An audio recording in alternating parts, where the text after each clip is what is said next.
It-tobba qalu li kellu jkollna rekord ta' każi iżda skont l-istatistika uffiċjali tal-Gvern huma 49 il-każi ġodda ta' COVID-19 f'pajjiżna.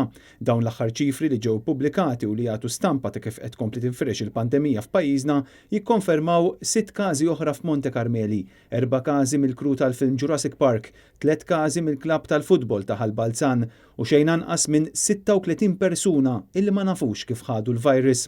Fl-aħħar 24 siegħa kienu 3 dawk li fiequ minn din il-marda u hekk kif il-każi attivi f'pajjiżna issa telgħu għal 486, it-tobba qed jinsistu li d-direttivi li daħlu fis-seħħ il-ġimgħa li għaddiet se jibqgħu għaddejjin.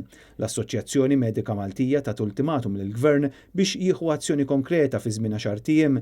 Skont il-mam, fl-aħħar sigħat kien hemm 4 pazjenti oħra li ddaħlu fl-isptar Mater Dei b'sintomi serji ta' COVID-19 biex bekk issa l-ammont ta' persuni rikoverati jitla għal 7. Ir-rata ta' trasmissjoni lokali issa qabżet il-livell ta' 2.5 bil-biża' tikber illi din it-tieni mewġa taf tħalli effetti fermar fuq pajjiżna minn dak li esperjenzajna f'Marzu u April. Din is-sitwazzjoni inkwetanti għadha qed tinżamm mistura mill-midja laburista filwaqt li l-Prim Ministru qed jibqa' jinsisti illi kollox jinsab taħt kontroll.